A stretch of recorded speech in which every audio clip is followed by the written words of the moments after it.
Good morning all of you. तो कल की क्लास में हमने क्या देखा था, हमारे ग्लेशियर से निर्मित हमने अपरदनात्मक स्थलाकृतियों की हम बात कर रहे थे ना।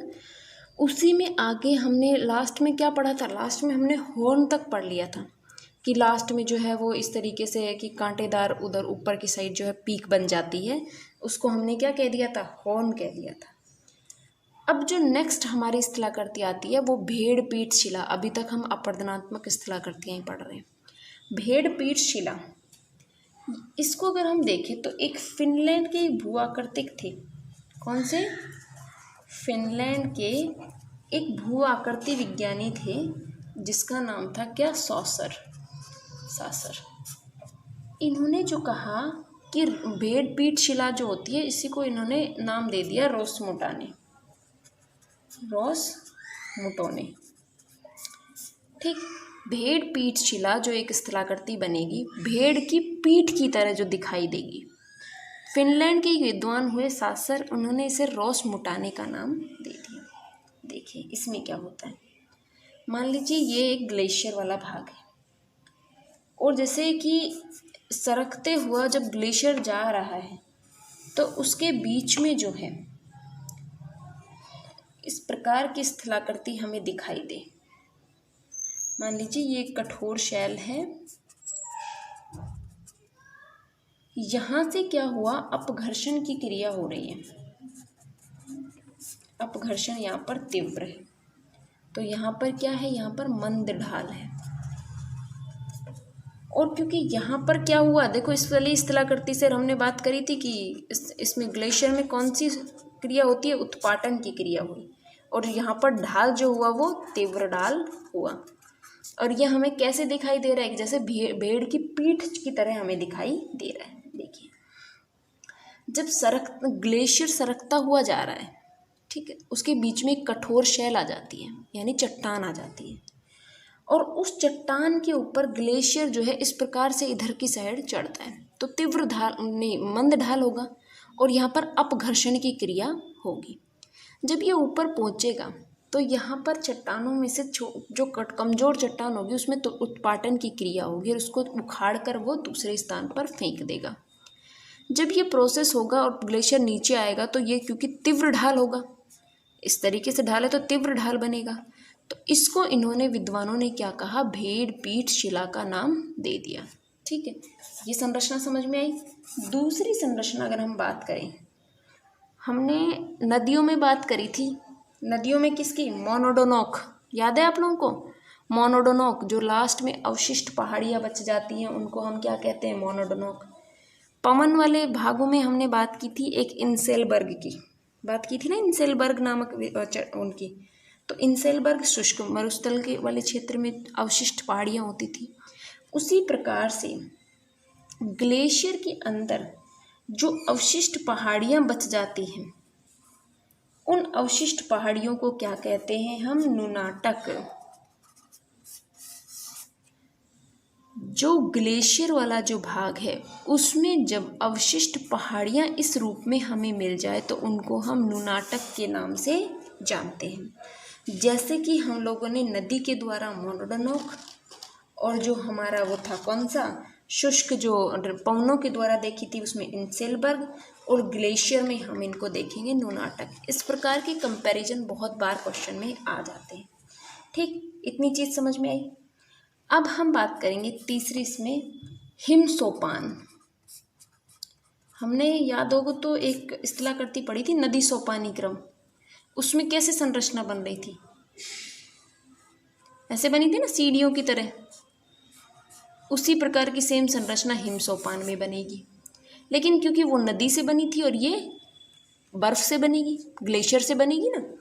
देखिए जब क्या हो कि अंतर्जात बलों के कारण भ्रंजन की क्रिया हो जाए और इस प्रकार से जो है ग्लेशियर इसमें आ रहा है, प्रभावी हो रहा है, ऐसी स्थिति में क्या होगा कि यहाँ पर जो है ये वाला भाग जो है ये ऐसे अंदर की तरफ झील के रूप में हमें दिखाई देने लग जाएगा, और जो ये ग्लेशियर है फिर इधर आएगा, फिर यहाँ पड़ा तो यहाँ झील बना दी, फिर इधर गया, फिर इधर, ऐसे।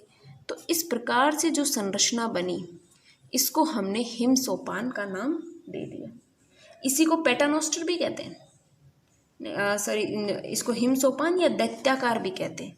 फिर जो ये झील बनी हिमसेपानी क्षेत्र से, जब ये उतरता हुआ ग्लेशियर जो ये पदीय क्षेत्र होता है इसमें उत्पाटन के तहत एक गर्त बना देता है और गर्त में अवसान हो जाता है, जल भर जाता है, तो उसको हम क्या कहेंगे? पैटर्नोस्टर,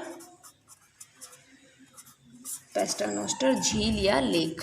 देखिए हिमसोपान आपको समझ में आया कि इस प्रकार से जब ग्लेशियर का बहाव हो सीढ़ी नुमा तरीके से, तो उसको हम क्या कहेंगे? हिमसोपान। फिर जब ये हिमसोपान ऐसे गिर रहा है और उत्पाटन की क्रिया से यहाँ गहरा गर्त बन जाए और उस गर्त में एक टाइम बाद पानी भर जाए, तो उसको हम पैटर्नोस्टर झील कहेंगे। इतनी चीज़ समझ में आई। इसी से जुड़ी हुई एक अगली चीज़ है टॉर्न झील। टॉर्न झील हमने सर्क पढ़ा था, सर्क पढ़ा था ना, सर्क वाली स्थलाकृति हमने देखी थी। सर्क के गर्त में जब ग्लेशियर पिघल जाता है, सर्क हमने जब पढ़ा था, तो सर्क के जो सर्क था वो इस प्रकार का हमें दिखाई दे रहा था, मतलब चेयर के आकार में वो हमें दिखाई दे रहा था।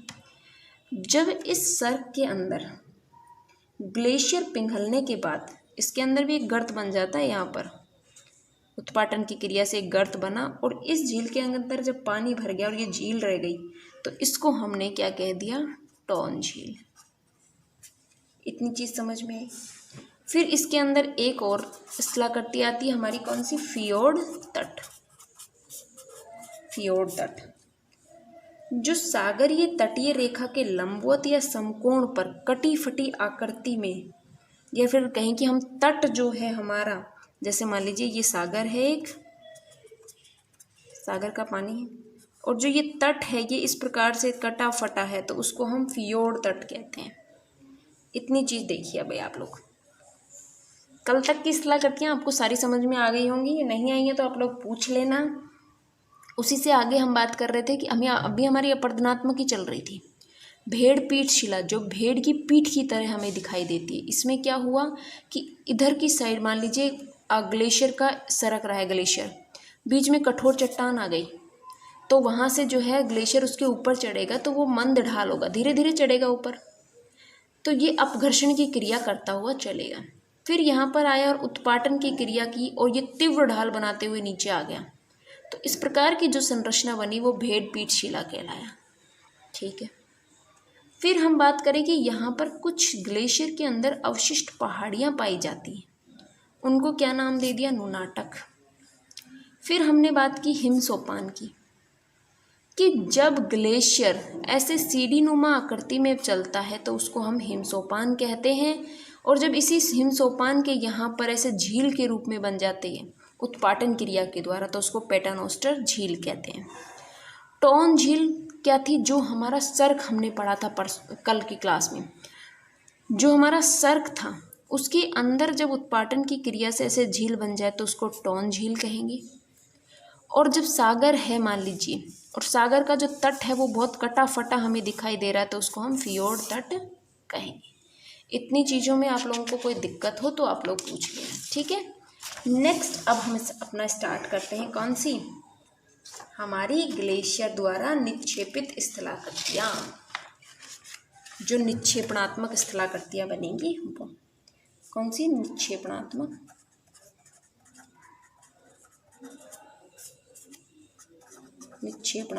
स्थलाकृतियाँ। आप लोगों के दो बुक्स हैं, ठीक है, एक फिजिकल ज्योग्राफी की और एक आपके सिलेबस में दो ही हैं। फिजिकल ज्योग्राफी में 3 पार्ट हैं आपके, जियोमॉर्फोलॉजी, क्लाइमेटोलॉजी, ओशनोग्राफी। आपका जो है जियोमॉर्फोलॉजी आज कंप्लीट हो जाएगा। जियोमॉर्फोलॉजी देख लेंगे, अगर इसमें 1-2 चीज़ें और बच रही होंगी तो उनको भी डिस्कस कर लेंगे। उसके बाद हम इसमें क्लाइमेटोलॉजी स्टार्ट करेंगे, फिर ओशनोग्राफी। और आपकी जो दूसरी बुक है वो है, इसमें आपका सिलेबस है कौन सा? राजस्थान ज्योग्राफी के नाम से। और जो राजस्थान ज्योग्राफी है वो आपको रवीना मैम पढ़ा रही होंगी, रीना मैम पढ़ा रही होंगी, ठीक है। तो उसमें भी आप लोगों को कोई भी प्रॉब्लम हो तो आप लोग डायरेक्ट मैम से ही पूछेंगे। किसी भी तरीके की अगर कोई प्रॉब्लम होती है तो आप रीना मैम से कांटेक्ट करके उनसे इस मैटर में बात कर लेंगे, ठीक है। अब हम बात कर रहे थे हमारे निक्षेपणात्मक स्थलाकृतियों की। निक्षेपणात्मक स्थलाकृतियों में सबसे पहले निक्षेपण का मतलब आप लोगों को अब समझ में आ गया होगा। हम कम से कम भी तो कितने दिन से 10 दिन से बात कर रहे हैं अपर्दन और निक्षेपण की। अब तो समझ में आ गया ना निक्षेपण क्या है। एक स्थान से ले जाकर दूसरे स्थान पर जमा कर देना क्या होता है, निक्षेपण। अपर्दन अपने साथ बहा कर ले जाना अपर्दन कहलाता है। सिंपल चीज़ों को पढ़ना, सिंपल तरीके से उसको पढ़ने की कोशिश करना। निक्षेपणात्मक स्थलाकृतियों में हम बात करें तो सबसे पहले हमारी स्थलाकृति आती है कौन सी, हिमोड। हिमोड जब सरकते ग्लेशियर के साथ में क्या हो, शैल चूर्ण या फिर जो चट्टान होती है ना उसका मलबा जो उसके साथ जाता है वो हमारा हिमोड कहलाता है। देखिए जब ग्लेशियर सरकता हुआ जाए, ग्लेशियर सरक रहा है आगे, और जब सरकते हुए अपने साथ क्या ले जाए, शैल चूर्ण या फिर जो चट्टानें हैं उनका चूर्ण कह दें या फिर उनका मलबा कह दें, तो जो मलबा होता है उसको हम क्या कहते हैं, हिमोड कहते हैं। ठीक, देखिए मान लीजिए इस प्रकार से ग्लेशियर आपका, डायग्राम बनाने की कोशिश मत करना क्योंकि डायग्राम आपको नोट्स में बने हुए मिलेंगे। वो मेरे खुद के नोट्स से जब आप लोगों के लिए तैयारी कर रही थी, ठीक है, तब मैंने अपने वो नोट्स प्रिपेयर किए थे। ठीक है, तो ये जो है मान लीजिए ग्लेशियर सरक रहा है लेकिन ये अपने साथ साथ क्या है, ये चट्टानों का जो चूर्ण है वो अपने साथ या फिर जो मलबा है वो अपने साथ ले जा रहा है, और इस तरीके से किनारों पर इसका मलबा जमा हो जाता है। ठीक, तो इस वाले जो मलबे जो ये किनारों पे जो जमा होता है इसको तो हम क्या कहेंगे, पार्श्विक हिमोड। हिमोड समझ में आ गया ना, हिमोड क्या है। अब मान लीजिए ग्लेशियर सरक रहा है, जो किनारों पर जो मलबा है उसको तो पार्श्विक कह दिया, फिर क्योंकि यहाँ बीच में भी थोड़ा बहुत मलबा तो जमा होगा ही ना, तो इसको क्या कहा, मध्यवर्ती मलबा या मध्यवर्ती हिमोड। ठीक, फिर हम बात करें कि हमारा अंतिम ये जो जमा हुआ ये हमारा अंतिम हिमोड के रूप में जमा हुआ।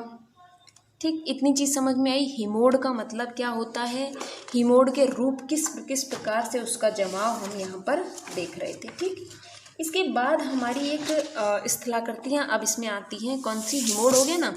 दूसरी जो स्थलाकृति इसमें आती है हमारी वो आती है एस्कर। देखिए जैसे ग्लेशियर पिघल गया और पिघलने के बाद जब जल हिमोड के मलबे को कटकीय रूप में निक्षेपित कर दे तो वो एस्कर कहलाता है। देखिए एस्कर किसको कहेंगे, जैसे मान लीजिए ग्लेशियर था वो एक टाइम बाद पिघल रहा है धीरे धीरे, और पिघलने के बाद में क्या हुआ, जब ग्लेशियर पिघल गया क्योंकि हिमोड तो है उसके साथ, मलबा तो उसके साथ ही है, तो जब जल है वो उस मलबे को कटकीय रूप में निक्षेपित कर दे तो वो हमारा एस्कर की संरचना कहलाएगी। तीसरा इसी के अंदर एक संरचना आती है केम। एस्कर हो गया, केम। जब ग्लेशियर के क्षेत्रों में क्या हो, जो ये मलबा है उसका टीले के रूप में इस प्रकार से जमा हो जाए, टीले के रूप में जमा हो जाए और अनियमित आकार में टीलों का के रूप में मिले हमें, तो वो हमारे केम की आकृति कहलाती है। देखिए एस्कर क्या था कि जब ग्लेशियर पिघल जाए और जो जल है वो उस मलबे को अपने साथ बहाकर कटकीय रूप में जमा कर दे तो वो क्या, एस्कर कहलाएगा। जब ग्लेशियर पिघल जाए और जो हिमोड है, जो मलबा है, वो ऐसे टीले के रूप में हमें दिखाई दे, टीले के रूप में, वो भी अनियमित टीले बन जाए, तो वो हमारी संरचना केम की कहलाती है। चौथी अगर हम बात करें तो है ड्रमलिन। ड्रमलिन क्या है, जब ग्लेशियर मान लीजिए पिघल गया और जल से क्या है, हिमोड का जमाव भी हो गया, तो इस प्रकार से ग्लेशियर की दिशा में तो क्या होगा, एक खड़ा ढाल बन जाएगा और विपरीत दिशा में मंद ढाल बन जाएगा, और इस आकृति को हम क्या कहेंगे, हमारा ड्रमलिन कहेंगे। देखिए कैसे होता है इसका स्तर। जैसे मान लीजिए कि ये पूरा एक ग्लेशियर वाला क्षेत्र था, ग्लेशियर पिघल रहा था तो जल ने क्या है, हिमोड का जमाव कर दिया। और जैसे ये ग्लेशियर की दिशा थी, तो ग्लेशियर की दिशा में तो क्या हुआ कि एकदम से यूं खड़ा ढाल हो गया, खड़ा ढाल, और उसके विपरीत दिशा में ये मंद ढाल हो गया और ये लंबा ढाल बना। इस प्रकार की जो संरचना बनी वो बनी हमारी ड्रमलिन की। ड्रमलिन की संरचना कहलाई, सॉरी, ठीक है। इसके बाद में हम बात करते हैं हमारे कौन सी एक स्थलाकृति आती है, कैटल की। आज थोड़ी तबीयत खराब है तो हम लोग थोड़ी मतलब आज बस यही टॉपिक कंप्लीट करेंगे, ठीक है। थोड़ी कम क्लास हो पाएगी आज थोड़ी तबीयत थोड़ी ख़राब लग रही है। कैटल जो है संरचना, इसमें क्या है, जब ग्लेशियर जो है, ऐसे मान लीजिए ग्लेशियर अपनी दिशा में चल रहा है, जब वो अपनी दिशा में जा रहा है तो बीच बीच में जो है वो क्या कर दे, गर्त का निर्माण। जैसे मान लीजिए ये आपके टीले बने थे तो टीलों को आपने क्या कहा था, केम कह दिया था, केम कहा था ना। और इन टीलों के बीच में जो ये गर्त बन गया, इस गर्त को हम कैटल कह देते हैं। झीलनुमा दिखाई देता है ये हमें इस प्रकार से।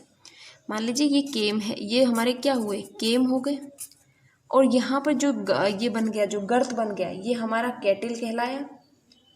और जो कैटल नामक गर्त जो बन गया और फिर उसके बाद में ये टीले के रूप में हमें दिखाई देने लगे, यूं आकृति इसकी बन जाए, तो इसको क्या कह दिया, बीच में हमने हमक। देखो सारी स्थलाकृति आपस में जुड़ी हैं। एस्कर क्या था, जब ग्लेशियर पिघल जाए और जल के द्वारा उस मलबे का कटकीय रूप में निक्षेपण हो जाए तो वो एस्कर। केम क्या था कि जब जो मलबा है या जलोढ़ है या हिमोड है, जो हिमोड का इस प्रकार टीले के रूप में हमें दिखाई देना क्या कहलाता है, केम कहलाता है। फिर ड्रमलिन की हमने बात की कि ग्लेशियर का जो भाग है वो तो एकदम खड़ा ढाल और दूसरी तरफ जो है वो हमारा एक तरीके से कम ढाल वाला क्षेत्र निर्मित हो जाए तो उसको हम ड्रमलिन कहेंगे।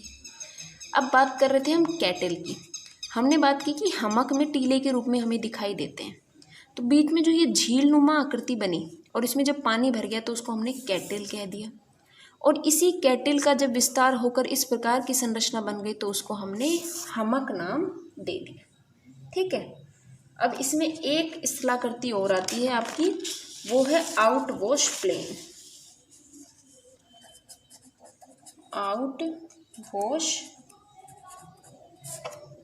आउटवॉश प्लेन, ठीक। देखिए क्या होता है कि लास्ट के अंदर आपको है कि लास्ट में जो है हमारे नदियों के द्वारा भी मैदान बन रहा था और जो है कौन सी पवनों के द्वारा भी लास्ट में मैदान बन रहे थे।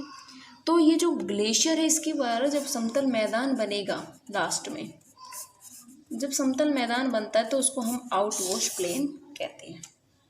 इतनी चीज़ों में आप लोगों को कोई दिक्कत हो तो आप लोग पूछ लेंगे, ठीक है। देखिए अभी तक हमने कितनी स्थलाकृतियों की, हमारी अपरदनात्मक और निक्षेपणात्मक सभी प्रकार की स्थलाकृतियों के बारे में हमने देख लिया है। उसके अलावा मैं अभी तक जो था आपको सिलेबस जियोमॉर्फोलॉजी का पूरा हो गया है।